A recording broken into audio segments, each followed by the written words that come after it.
So this is a class on Romans. Joe is sick, and so we want to keep him in our prayers. He called Bobby last night about 10 and said he wouldn't be able to teach. Well, rather than miss the class on Romans, I told him I'd just introduce the subject.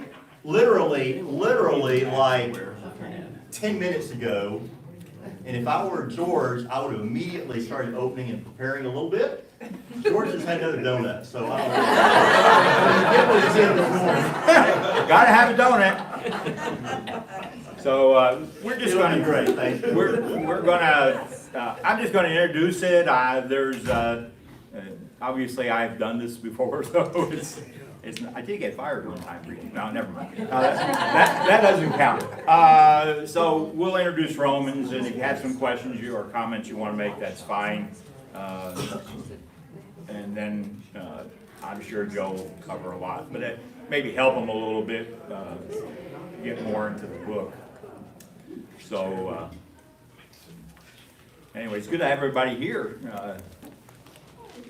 Let's have a word of prayer because we'll need it. Father, we are indeed thankful for your blessings and thankful for your Son, for his life, his death, and his resurrection, and the ascension into heaven, knowing that one day we will be together. We're thankful, Father, for the opportunity to study, to learn, to understand.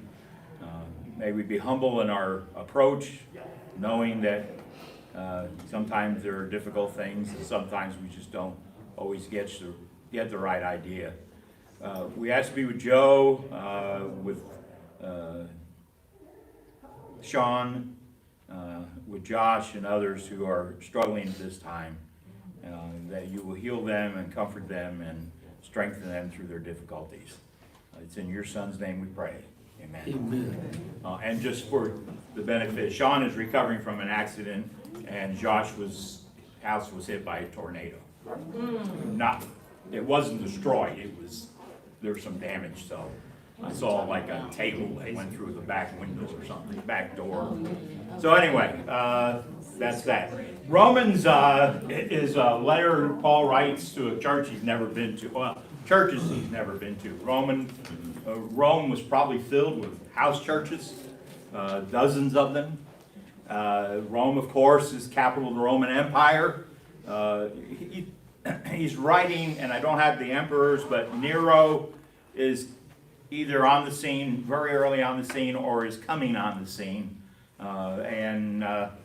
Things have not gone well for Jews in Rome. Now, they were kicked out of Rome by one of the, I think it was Caligula, but again, my emperors are not in right order in my mind right now. And they were thrown out, and now they began to return. So what appears to have happened is that the gospel went to the Jewish synagogues in Rome.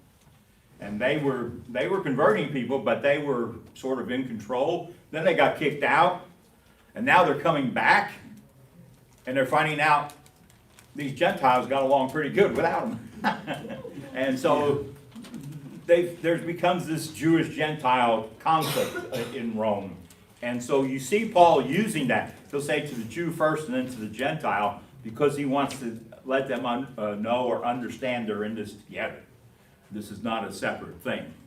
So that's part of the struggle that goes on in Rome. And that should be in the background as we read through the book because that's some of the issues that are addressing the situation. Of course, if you read Romans 13, that really gets people, you have to wonder, pray for the government or the governor or the king or in this case the emperor and pay your taxes. Oh, yay. Oh, by the way, you know what's happening in a few days. So pay your taxes, and why do you have to say that? But Jesus said it too. So those are things that we see. There may be, depending on who you read in commentaries or who you listen to, either a minor conflict with Rome, the government, or a major conflict with the government. So that too, is some of the background. Things are looking at how both Jews and Christians and the Gentile Christians will say, were considered a sect of the Jews. So some people didn't make a great distinction between the two. And we make a greater distinction today, but that may not have been the case back then. Apparently, when Paul gets to Rome, there doesn't seem to be as big of a problem. So maybe his letter settled things down. Acts 28, you read that, you see they really hadn't heard about Paul, so they didn't, it didn't seem like, or about any conflict with Paul, and so it didn't seem like there were any problems between them. He went to the synagogue, so again, that may be speculation. You can take it for what it's worth. Again, house churches were the big thing. Rome was a big city. People had limitations to how far they could go. Didn't have subways or undergrounds, depending on what part of the world you live in. No public transportation other than a cart, maybe. I don't know if they had taxi services. So, you couldn't go very far, and so house churches were the thing. How they got together, or did they make special arrangements in certain areas, that's not clear. So we, again, speculate on some of that. But house churches were a big thing. Apparently Phoebe, chapter 16, verse 1, was the messenger that brought this letter from Caesarea to Rome, and she delivered the message. So it makes for an interesting discussion as well. Paul sent her. She was well respected. Gives us a little bit different impression of how women were viewed in the ancient world. Some of that's changing. Scholars are taking another look and realizing, yes, there were, obviously most women were either wives or servants or and restricted. But there were places where women were more prominent and more active, and apparently Phoebe was one of those. Junna as well in Romans 16, who was known among the apostles. So there are some of these things going on. In Jewish culture, the synagogue was important because that's where they learned scripture. And some of that, and we can look at Israel and see maybe a little bit different way they did synagogues than they did in the Gentile world, but apparently when they got together in the Gentile world, education was important for more than just the men.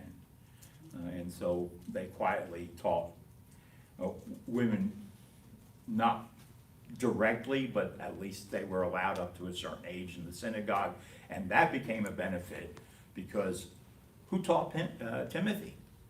His mother and his grandmother. So they became influential in a unique way, even though they may not have stood up or been prominent as far as teaching was concerned. By learning in the synagogue, they were able to pass that along to their children. So that's some things to keep in mind as we read through Romans and through the different things we see there. We can divide Romans in several ways. 1 to 8 is Paul's basic teaching. It's not basic, it's pretty deep teaching, discussing, here's the message first to the Jew, then to the Gentile, and he contrasts that all the way through, talks about primarily sin, and our relationship to Jesus and our relationship to sin, and how we should view it. Romans 6 is very popular. We died to sin, raised to life. So those types of things are seen in those first 8 chapters. We live by the Spirit, not by the flesh. So there's all these contrasts that go through in this. And it's a situation that I think is important even for today's world, where sin has become a 4-letter word. We don't say it. I know it's only 3 letters, okay. But the point is we don't say it. We don't want to call something a sin. We need to be careful. I think we need to rethink some of that by some of the things he said throughout there. So he speaks a lot about the wrath of God 10 times, and this just comes from last week's study. 10 times in the book of Romans, wrath is mentioned. Kind of surprising in the book of Romans, because you wouldn't think that Romans would have that idea, but wrath seems to be pretty prominent as you read through here. Verse 18 of chapter 1, the wrath of God is being revealed from heaven against all the godlessness and wickedness of people. So wrath becomes an interesting discussion within the book. Again, a subject that we don't like to talk about. Wrath of God. Oh, how can God, who loves, be that way? Well, you got to go back and look at Exodus 34 and see his being a God who is compassionate and gracious and loving and forgiving to generation or to thousands and thousands, but to the third, fourth generation punishment. So there's that idea carries on even deeper in the background of what we see in Romans. So 1 through 8 is Paul's primary thesis of theology, as we want to call it that. Pretty deep. Lots of interesting things in there, depending again on who you read. N.T. Wright looks at, especially chapters 5 through 8, as coming out of exile, going to the new heavens and new earth and everything in between. Romans 9 through 11 addresses a specific situation, the Jew-Gentile relationship, but in a unique way. And sometimes we just pull that out and say, that's not important. But in reality, it's connected to 1 through 8. We can't just divorce it from the book. It is a discussion of the relationship, especially of the Jews, to Christ. And where does this all fit in? How does this group of people who were chosen by God fit in today in Romans? And that would be Paul speaking, how they fit in first century. And it's a challenge for us today. And then we can go into all kinds of directions that people have. And so that makes it pretty difficult at times. We have to kind of back off, think about some of the things we say, some of the things that have been said about it. Who are these people? What are their purposes? Are they still a special people in the sight of God? Lots of challenging questions in there. It makes for interesting discussion, but sometimes it makes for going off in what we call rabbit trails and ending up down a deep hole with no bottom and wondering if that's really the place we need to go. And then 12 through the end of the book is really basic, is practical applications. Be at peace with one another, our responsibility, how do we relate to meat sacrifice to idols, how should we treat the weaker and the stronger, and the abuses that can go with that, as well as the positive things. And look at all the people who have blessed Paul in chapter 16, and the final warning that we should, again, remember we are, chapter 1, verse 4, descendant of David, who was appointed, talking about Jesus, appointed the Son of God in the power of the resurrection. He concludes with that as well, that resurrection is so important. So that covers, in a very brief introduction, what's going on there. Again, probably written roughly around 54, 55 AD. Paul is somewhere in the Mediterranean world, probably in Greece, maybe back in Antioch. He's writing this letter, hasn't gone to Rome, heard about it. Really, in reading the book, it doesn't happen that way, but in reading the book, he wants to go to Spain, and he's going to stop in Rome and say hi. Maybe spend a few weeks there, a few months, who knows, and then go on to Spain, because that's where he wanted to go. Church was established in Rome, wasn't too worried about it, we'll go on to Spain. Doesn't quite work out that way for Paul. You know, we make plans, right? We got all these plans figured out. This is how we're going to do it. And God says, okay, you can do that, but I'm going to make the travel arrangements. Yeah. And so first go to Jerusalem, get arrested spend a few years in prison, get on a ship, get shipwrecked, spend a few months on Malta, find another ship, go to Rome, and maybe you just stay there.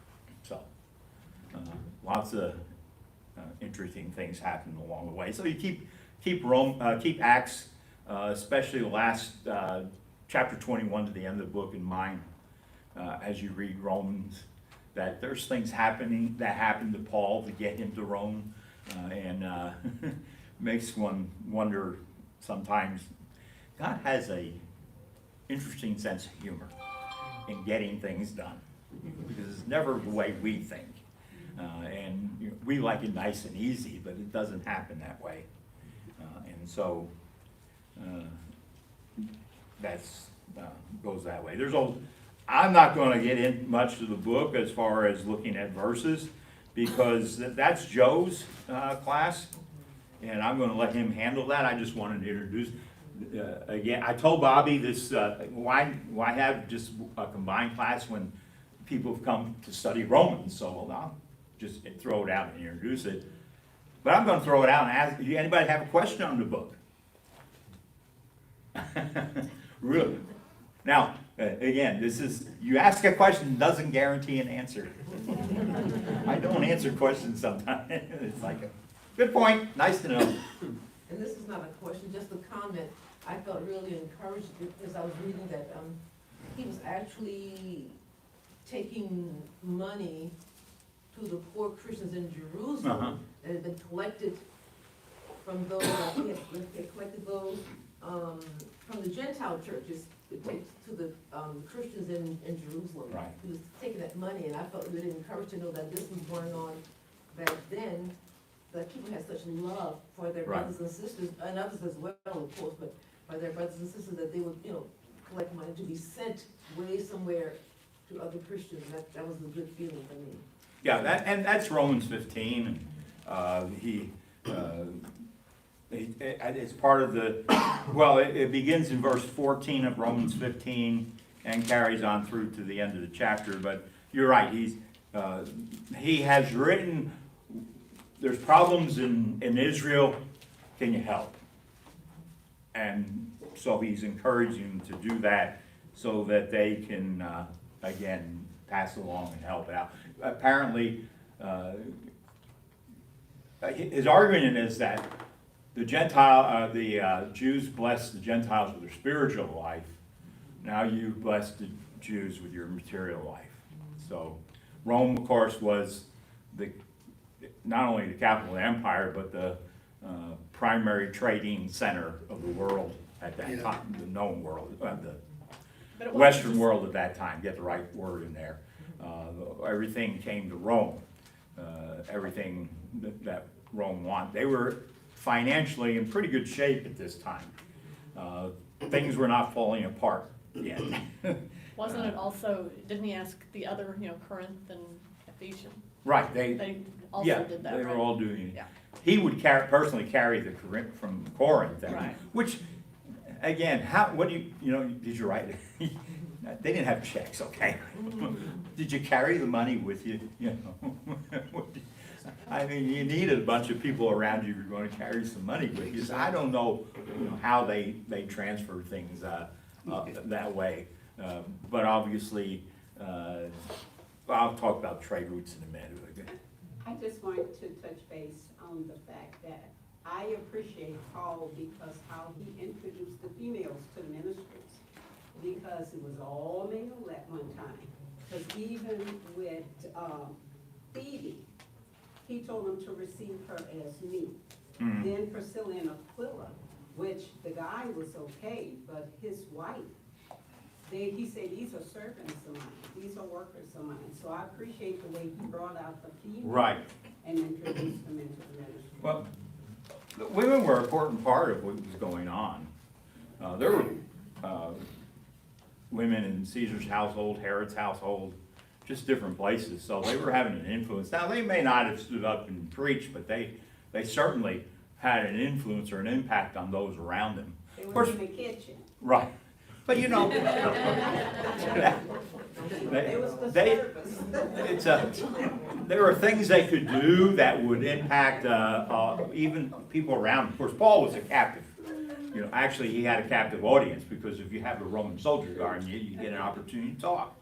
You know, so you talk, what do? You know, he can discuss, ask, where are you from? And, oh, yeah, what's that like up there? Maybe if he was from France or something like that, Gaul at the time. You know, you would say, you know, where are you from? And he could discuss and then bring him into the, well, here's a situation. Now, read Acts 17, the sermon in Athens. That sermon is chock full of Old Testament references. But he doesn't mention the Old Testament at all. But he talks about the God who created. He talks about the boundaries. And you can go back to Daniel 2 and you just start reading thinking all these texts just offhand of what he has in there. But that's how Paul approached the Gentile world. Here is this, here is that. And here's how, even though he was using the Old Testament text, he wasn't saying, well, the Jews say, because that probably turned some people off. So he approached it a little bit different way. But he definitely used the Jewish text up the Old Testament to make his point. But a lot of that is his argument, and you see that throughout Romans, by the way. If you have a Bible that has footnotes, their references in the Old Testament are just numerous, because his arguments are based on those references there. Just wanted to comment, George, that as I was reading this, I was comparing it to how some of this could be a lesson for our preachers nowadays, because sometimes they're caught up often in theft from the church and stuff like that, because Paul had to carry this money physically. You know, he was entrusted with the money, and he could have used that money in the way he wanted to, but he didn't, because it's evident that he didn't use it because he was telling the Christians in Rome he was expecting help from them. Yeah. Financially, but he could have been stealing that money all along. But he was entrusted to carry, and he fulfilled the trust, and he was going to carry it to them without using that money, you know, illegitimately or illegally. He wanted the Romans there to help him on his way. And addressing that idea is, how did the money get to Israel? The trade routes were really important in the ancient world, and I've got two books on trade routes. One was the Silk Route, and one is the Spice Route, both of which Rome were involved with. And I said this last week, but Jewish influences were in the Far East showed up about 500 BC after they were scattered by Babylon. So they were along these trade routes, and the trade routes were very important. They came through the Silk Route, came through Babylon in the northern part into Asia Minor, Greece, across to Rome. And the southern spice routes came through Arabia, into Gaza, Egypt, and then up into Rome. And these were entry points where Rome, you enter in, you have to pay your taxes, so Rome was collecting money coming in, but they were also having to pay for the products they were shipping in. And then the shipping, why did Paul get on a ship with grain? 276 people. That was a big ship for that time. But they were taking, again, product to Rome. And so this became a very important thing. Pompey, I got the right general. Pompey cleaned up the Mediterranean from pirates. Actually, they had captured him. He escaped, and he said, I'll take care of that. And he got his Roman navy together and pretty well took care of that. So he rid the Mediterranean of pirates so that they could keep these trade routes open. That was the way things were done. So how, did they literally transport gold, or were there credits in some way used? That's not clear. Now, Rome ended up expanding itself to the point where it couldn't afford this and it fell apart, but that was later, a couple centuries later. So those trade routes became very important. There was something else I was going to say, and it went that way, or whatever way south is. So maybe it'll come back. Anything else? Any other questions? We got 15 minutes, so you need to fill this in a little bit. It's not a question, but were you the one that taught a class and then you had the whole route out on the board and you know, so when they went here and then they got shipwrecked there? Okay, I thought that was you. I don't know if I did that one, but I had trade route, yeah, they got, Paul's shipwreck was along the Buda, Italy, probably, wherever Malta is, they Yeah. were just Yeah, it was around to the Italy east and of all that. Yeah. There's a section off of the African coast that the water can be shallow in places. And everybody, all the sailors knew that was a dangerous area. So if you got blown into that by hurricane force winds, you were in real big trouble.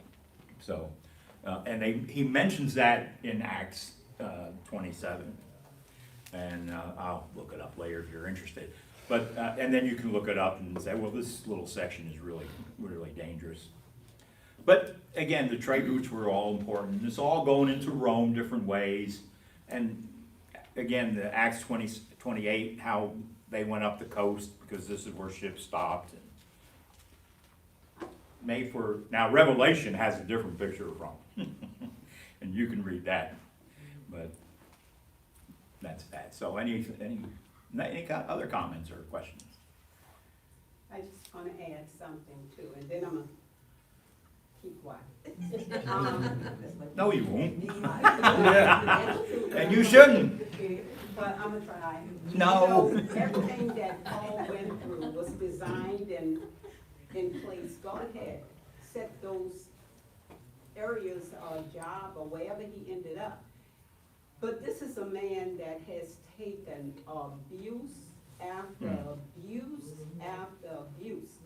Because I think about the time when Timothy got saved, how Paul, no matter how they stoned him and threw him out, he was coming back.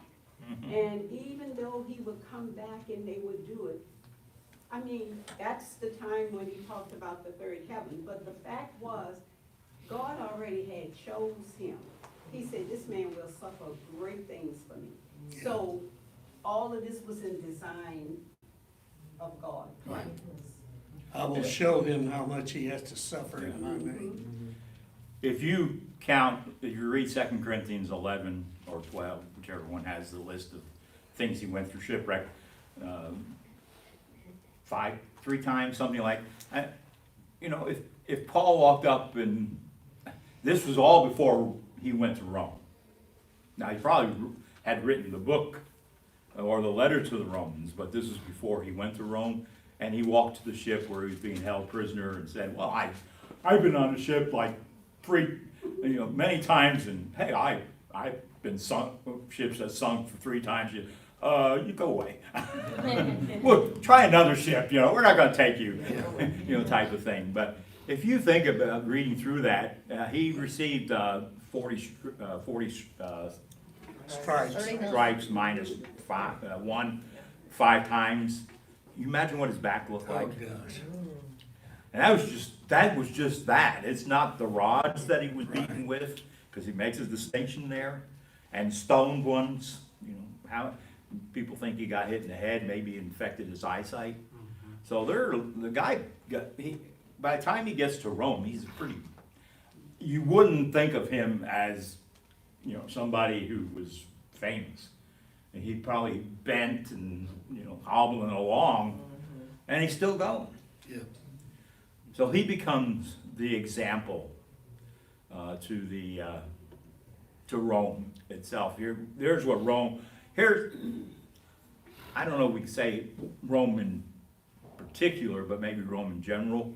Here's what Rome has done to me, or what government has done, and yet I'm still going. There's a story told of a missionary to Burma. I had to think of the name because it's a different name today. But he was a British missionary, and he was telling, as he was there, he had been beaten, and especially around his hands, and then he was thrown out of the country, and then he wanted to come back. And he met with the ambassador or whoever, and he was told, no, he can't come back. And he said, why not? And he said, well, you can, and he had some fellow missionaries, he said, you can send all those missionaries. No problem there, you send them, but you can't come. He said, I don't understand. And he took his hand and he lifted it up, he said, see this hand, all beaten and bent and broken? He said, my people won't listen to them, but they'll see this hand and they'll listen to you. And that was Paul. Paul was beaten. And he's still going, and he's still hanging in there, and he's still preaching. And Rome has, again, Rome and others have tried to stop him. And so we think of Jesus as the horror of the crucifixion, and here's Paul going through the same thing, just over an extended period of time. That's a tough life to live. You said something originally that he had wanted to go to Spain, but he got waylaid. What was the draw for Spain? Why did you want to go to Spain? In a new place. Gospel hadn't been there. At least that was it may have been, but to him it wasn't there. He wanted to go to a new territory. Yeah. And so he had worked a lot in Greece and Asia Minor, and now he wanted to go to Rome. He had this letter to the Romans, so he knew the church was there, so he didn't see that as a big issue or problem, because they would spread out from there. Spain was open, and so he wanted to go there. And again, God has his way of doing things. And we don't know if he got there, because there's kind of a silent period in there. Luke stops writing at the end of Acts 28. Paul is in prison, but we don't know if he was in prison once or twice. We don't know if he got out and went on to Spain, or whether he ended up staying in Rome or got rearrested because Nero was crazy. We don't have any idea of those things there. I think he got to Rome approximately 62, 63. Rome burned in 64. Nero blamed the Christians. We don't know if Paul died then, or they waited a little longer till Nero was completely nuts and decided to go on a killing spree. So it's all kinds of speculation there. Makes life interesting for discussion, but in the end, we just don't know. And so we don't want to be dogmatic on it.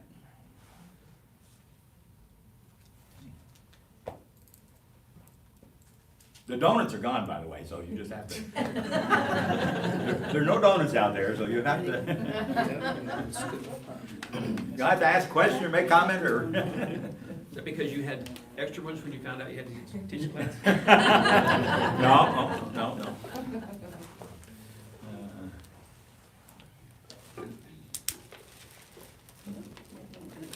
I don't know, Joe only has 3 weeks now to cover Rome, so I hope if you have some questions for him, maybe let him know so he can kind of know what to cover in that period of time. Like I said before, there's a lot of things in here, obviously, and 3 weeks or 4 weeks just really isn't enough,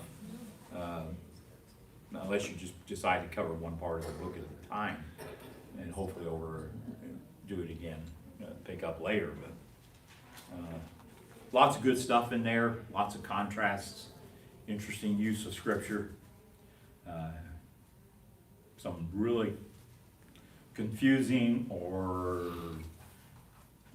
not having heard Paul.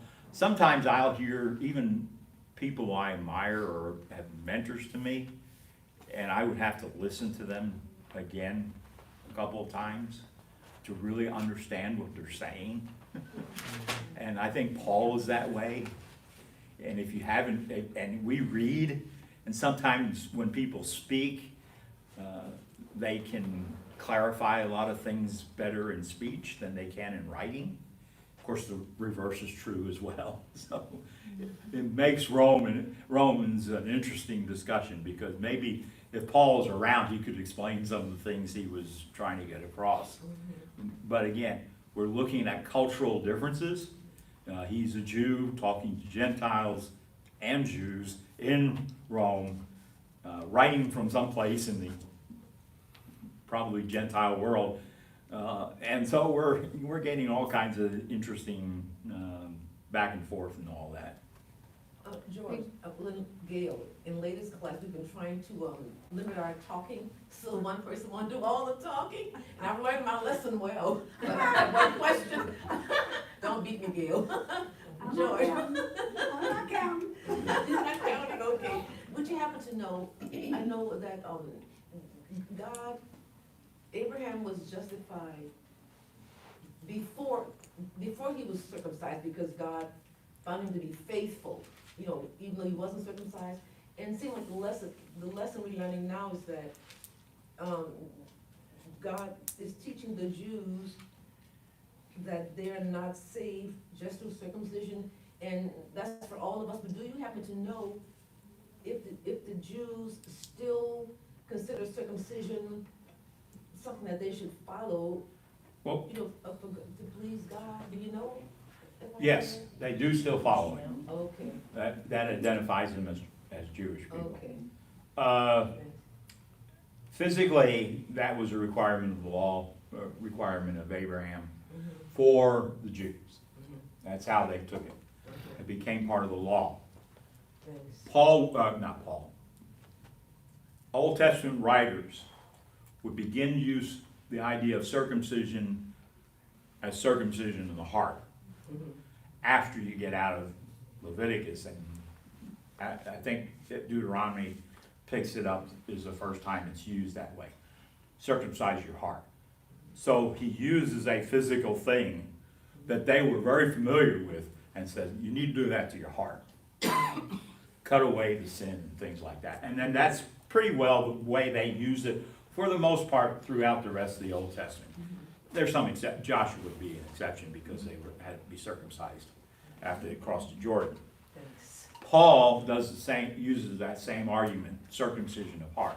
He talks about the circumcision in the flesh, but he contrasts that with the circumcision in the heart. Mhm, And the conflict again, and this is chapter 2, 28, a person is not a Jew who is one only outwardly, nor a circumcision merely outward or physical. A person is a Jew who is one inwardly, and circumcision is circumcision of the heart by the Spirit, not by the written code. Such a person's praise is not from other people, but from God. That's part of the not controversy, that's part of the difficulty of understanding Paul and the relationship between Jew and Gentile. What's he talking about? How does this work? What does it do for, you mean, the outward Jew physically, he's gone? Or is there something more to it? And so goes through this entire book, even to the end of the book, because he concludes to the Jew and Gentile at the end. Well, actually, the end is kind of interesting, real quick.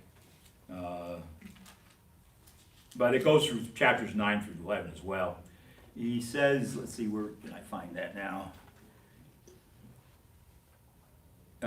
He concludes with verse 26, but now revealed, talking about the revelation of Jesus, made known through the prophetic writings by the command of the eternal God, so that all the Gentiles might come to obedience that comes from faith. And he said, okay, there's that Jew-Gentile thing again, because it was talking about Gentile faith, but he's also talking about the Jewish faith. But he says it silently here. It still brings in a contrast there. So that's a part of the discussion of Romans, that it makes life difficult for Bible teachers. and so, you swirl around in your head, and then when you walk out, you go, ah. Did he keep his Roman citizenship a secret on purpose, or did it just come out there to help him get to?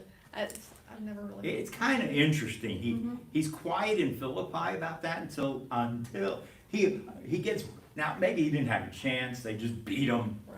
and then he uses that to not only not get out, but to kill. really hammer the Philippians. And of course, that was a special Roman city, so that really hurt them in that sense. But he uses his Roman citizenship at different times. Like appealing to Caesar. Right. That came out of the blue. And even, let's see, Festus is the second one. Festus and Agrippa said, well, he wouldn't, there's nothing he did wrong. If he hadn't appealed to Caesar, we'd let him go. So he does appeal to his Roman citizenship, but that was something he was born with Right. and didn't buy. So he grew up in Tarsus, which is on the coast of Asia Minor, almost where it kind of goes down toward Israel. So for some reason, somebody in that family was a Roman citizen. How? We don't know. But again, it shows Jews in exile or in the diaspora were